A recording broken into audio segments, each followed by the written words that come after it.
I'm not sure any of us are ready to truly accept the next generation of the Cleveland Browns running back room. Nick Chubb, a stalwart for a long time. But the changes come, and we're going to talk about it. Browns 3D on the OBR streaming network begins now.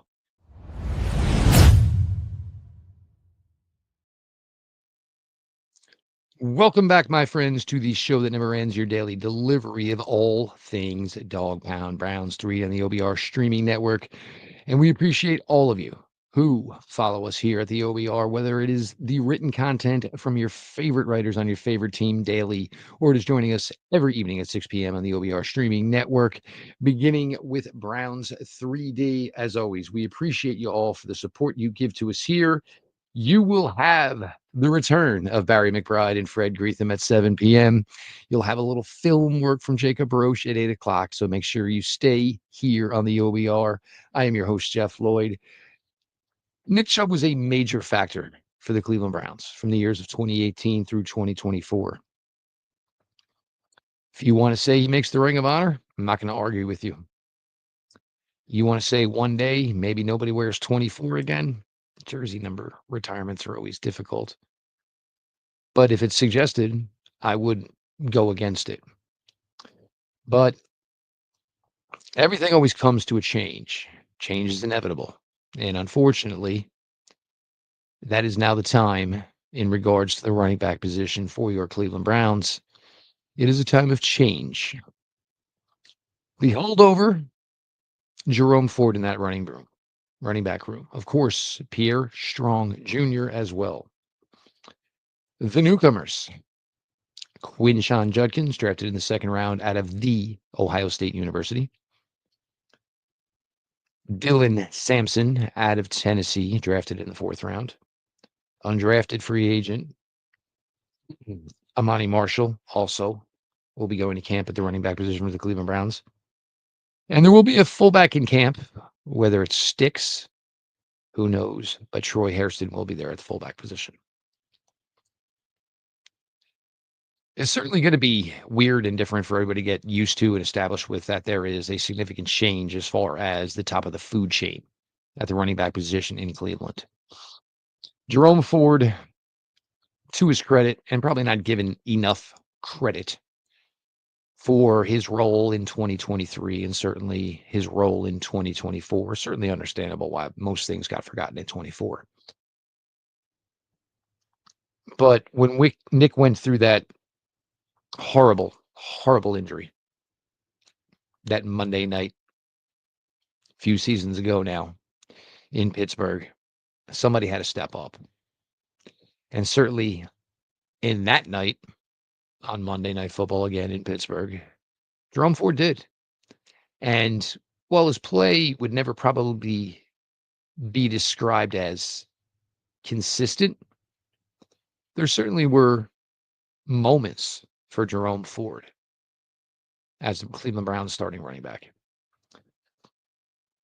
Ran well, long speed, certainly gave you more in the receiving game than Nick Chubb did in his time. Jerome Ford was actually a pretty decent kickoff returner as well. Some things I think folks don't remember or choose not to remember, of course. Jerome now in a contract year. Crazy to think this is actually the fourth season already for Jerome Ford with the Cleveland Browns. Drafted in the same draft as Martin Emerson. That will always be the Deshaun Watson draft, of course. Ford, and it's really going to be interesting how it works for Ford this season because I'm not necessarily sure he's going to get a desired workload that he is looking for being in a contract year. As much as, Jerome is here in his fourth year and, probably more closer to the end of his time in Cleveland than he certainly is the beginning, which means that, the spotlight and the attention and the future of the Cleveland Browns running back room is certainly Quinshon Judkins and Sampson. So it makes for a sticky spot, so to speak, for Jerome Ford as, He is probably not a main focus. And, Jerome Ford, if he ultimately does move on from Cleveland, it doesn't mean his time in the NFL is over. Certainly shown some promise, shown enough ability. And, if you can provide an assist as a receiver at the running back position, we all remember that wild catch and run against the Jets on Thursday Night Football that clinched the playoff spot. We all remember week 2 of the 23, where it was the hitch and go, caught the touchdown pass against Tennessee, or not quite another big touchdown pass that same year out in LA against the Rams, which was Matthew Stafford's first start. I'm sorry, Joe Flacco's start. Matthew Stafford. Be nice, right? So for Ford, it's really going to be, I don't want to say it's going to be tough because I don't want to describe a situation that certainly has not, you know, happened yet. But you have to see a scenario where, Jerome Ford is, not going to see a lion's share of the work here. You have Ford, you have these two rookie running backs of the Cleveland Browns have a lot of faith and a lot of, belief in what they can do for this franchise. So it's hard to figure or envision, the way the workload is going to get broken down here. You don't think, somehow, some way it's going to be a third apiece. Probably not. If somebody is probably maybe going to be lower on the touch total, it might be Sampson. I'm not I'm not saying that with any conviction. Ford certainly could be your, 2-minute offense on the field as, the back with the best receiving ability. And it's not that Judkins and Sampson aren't far behind. It's probably be more that Jerome has, more experience. So certainly a role there, possible third down back, although, I don't know that the Browns are necessarily going to want to identify anybody into one certain role here in 2025. I think the reason that, Judkins and Sampson had as much allure for Cleveland as they did was the fact that they were, multifaceted talents who could do more than one thing at the position. Ford's certainly best way to represent himself here as he heads towards what mostly likely will be free agency. I have no envision of the Cleveland Browns signing him early, and I pretty much have no thoughts that the Cleveland Browns will re-sign him at all. I mean, the writing's on the wall here, obviously. But for what Jerome Ford, and how he can represent for himself and give himself the strongest market is to just make every dang touch count. You get to that 4.5 yards per carry, if not higher. Be a steady contributor as a receiver. It's not going to be a world where Jerome Ford, and again, look, I mean, if we're being honest, if you're not a brand name running back heading into free agency anyway, you're not really looking at, an abundant market. I mean, all you got to do is look at past history and, unless you're an absolute brand name, money is not necessarily going to be kind to you in free agency at the running back position. I would say in his first 3 years, I think Jerome Ford probably certainly exceeded expectations.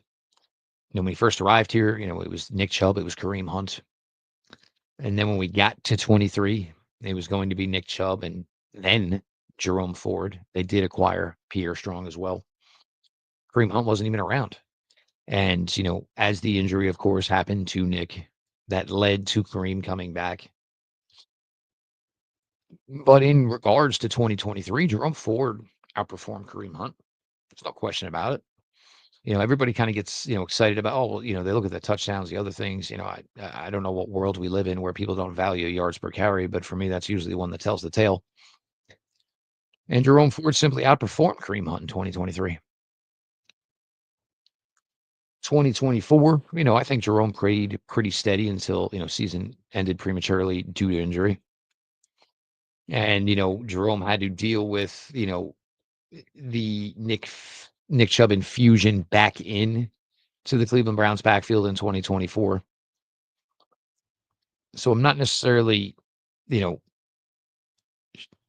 I honestly believe 24 probably could have gotten better for Jerome if it wasn't, again, for, Nick being back into the fold and, the Browns certainly wanting to get one of their fan favorites on the field, even though he necessarily wasn't performing like the guy that we've grown accustomed and had grown accustomed to wearing 24 for all these years. So for Ford, it's been a nice run to this point.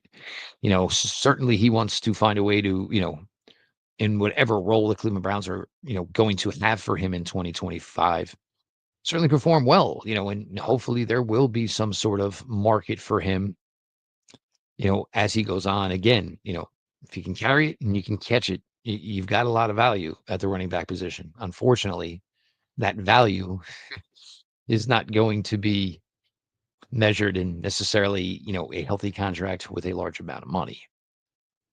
It is what it is. Quinshon Judkins, and looking back at Quinshon's college career, obviously there was no reason for him to stick in college football anymore. Had he chosen to stick in college football, Quinshon Judkins probably very well could have ended up with one of the most highly successful and productive college careers at the running back position ever. I mean, he was a monster at Ole Miss his freshman and sophomore year, while getting less opportunity because he was sharing the load with Travion Henderson in 2024 in Columbus with Ohio State. He still performed admirably well. Running yards per carry, receptions, yards per reception, touchdowns. He was an absolute beast at Ohio State. Problem was, it was just two of them. And of course, finding a way for Jeremiah Smith to get his and all the other talented pass catchers out in Columbus. I think Judkins and putting him into the wide zone concept that the Browns are trying to bring back to life, as they abandoned their own personality and they abandoned things that worked best for them, all to try and accommodate the quarterback that just wasn't working out for them. So they kind of truly changed their identity and got away from what they were most comfortable with, what they performed best at, for the sake of, trying to, get the $230 million investment to perform like a $230 million investment. Where at times we were all thinking he was performing like a $30,000 investment. I mean, if we're not even, trying to be shy about it, right? So Judkins to the wide zone scheme certainly seems like, something that should really work for this team. And where I think it does work is, you look at Judkins and, you look at his collegiate career and, usually when I call a guy, a bumper car running back, I think that they are someone that kind of initiates contact, looks for contact, feeds off contact.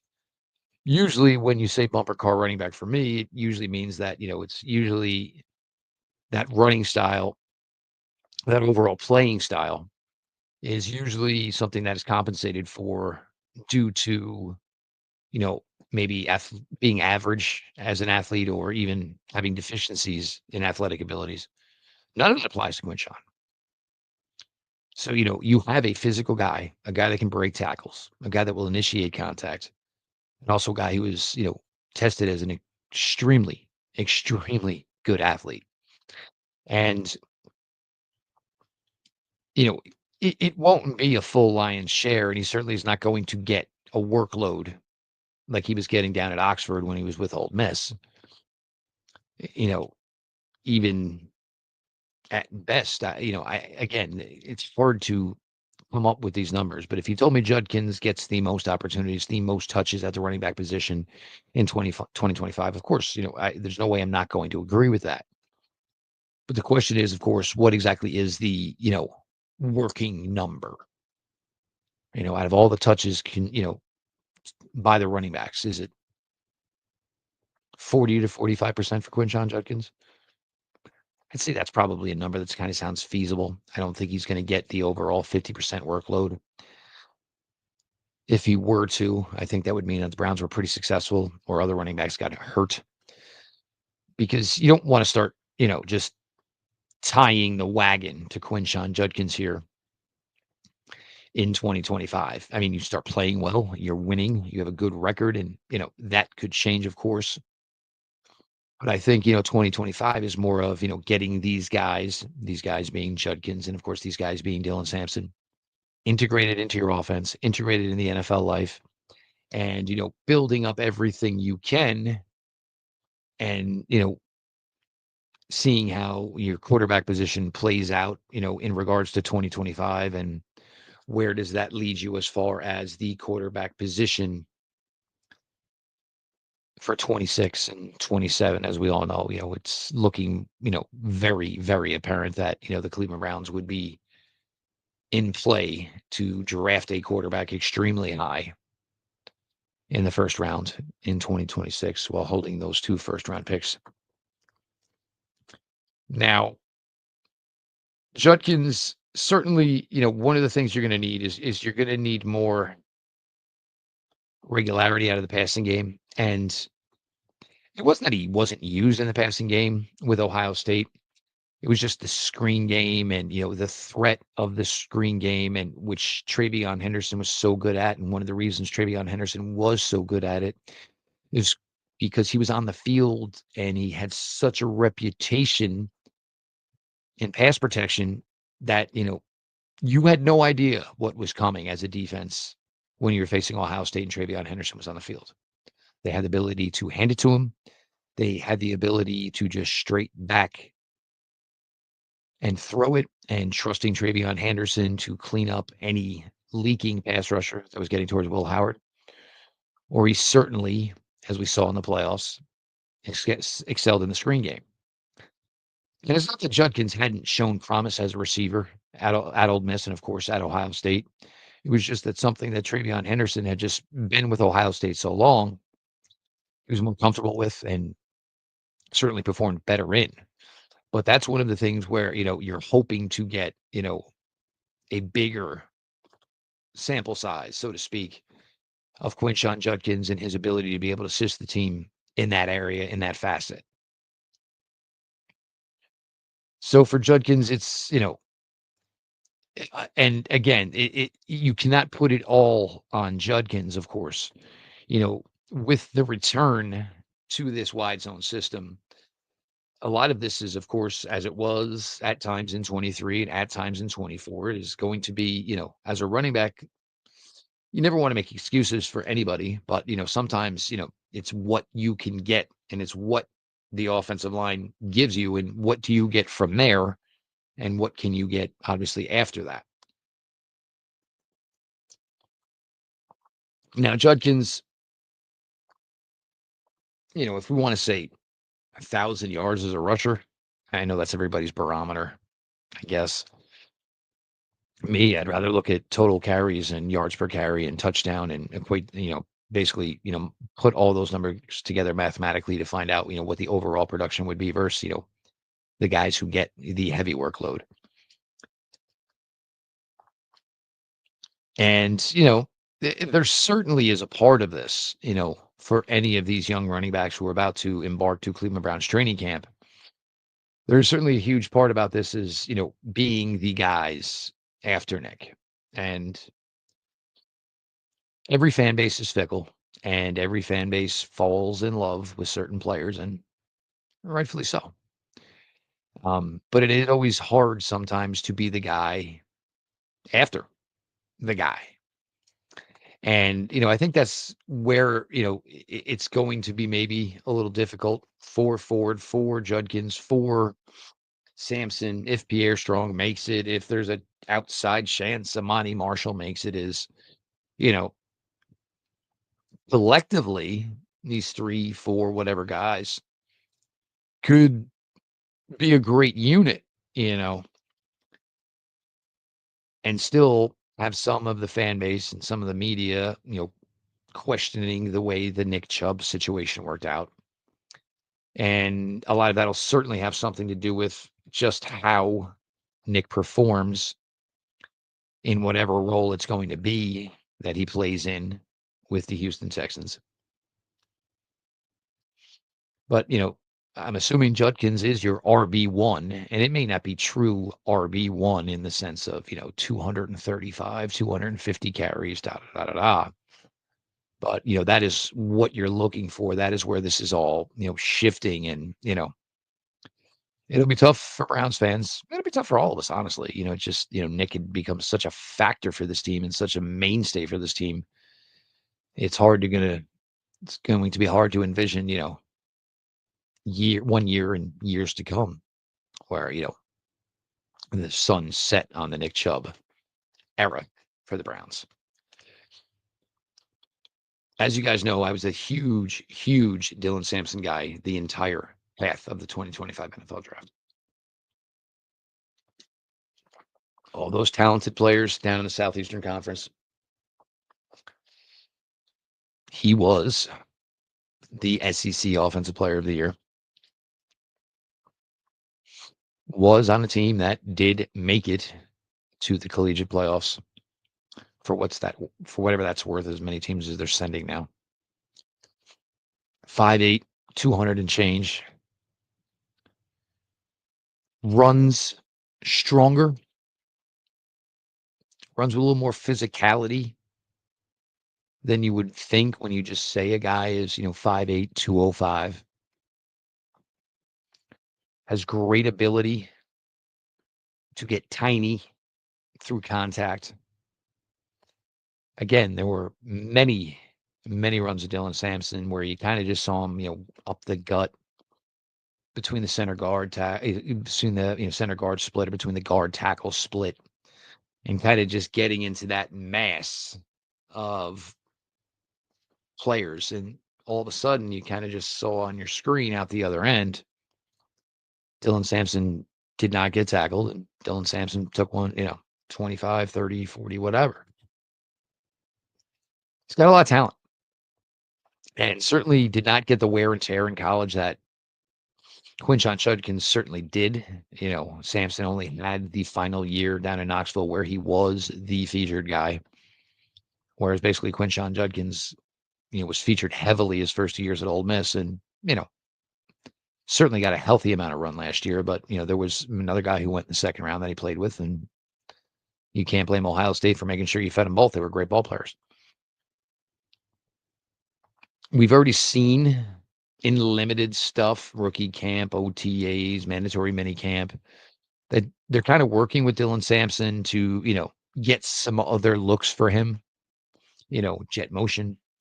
There's been times where, you see him working lined up in the slot, lined up as a wide receiver, and those things. And I think people kind of get a little bit confused and kind of get a misconception with those things that, like, all of a sudden, these are things that are going to be real. Like Dylan Sampson's going to be in the, snaps at wide receiver. No, it's just 1,000 different ways to, mix up your looks. I mean, you can run the same play in the NFL, but you can do 22 different variations with it between formations, motions, et cetera, et cetera. And also, to work on receiving ability, you try to do exactly what the receivers do. And, it all translates. You want to do it, basically from a stand-up stance, and, make sure your footwork is correct. Make sure you're leading with your first step. All of these things are major in winning as far as, route running.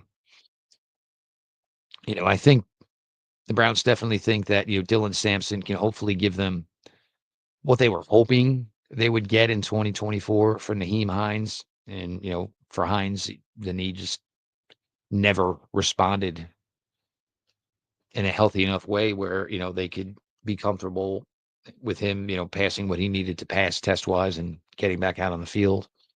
Word is he might be good to go now, and I don't know what that means, but it certainly doesn't mean anything. With his relation to the Cleveland Browns, they're not going back down that road with these two kids here, of course. So, I mean, I am excited about, what should be this new 1-2 of the running back room for the Browns between Judkins and Sampson. A lot of talent, a lot of polished film, from their collegiate careers. A couple of Southern boys coming up to Northeast Ohio. And if, they can get, you know, enough consistency out of the passing game, Joe Flacco, Shedeur Sanders. Yeah. I don't, I'm not even going to apologize for this anymore. It's just the way I think it's going to go. I think the majority of your quarterback play in 2025 is going to be Joe Flacco and Shedeur Sanders. I don't know which one's going to get more. Again, I don't think Pickett's going to end up that relevant here. And I'm just not sure Dylan Gabriel has the traits that are going to translate to be, a guy that's going to be in contention for a starting job at quarterback within the NFL. Pierre Strong is, here and certainly could be the fourth running back, outside chance he's a kick returner. And, Pierre Strong, there's been times, and it was 23 at Seattle. I think it was 10 touches for almost 100 yards. There's talent within Pierre Strong. There truly is. Pierre Strong is just, never got a consistent amount of playing time. And some of that is on him, his ability to hold on to the ball, which certainly, hurt him negatively.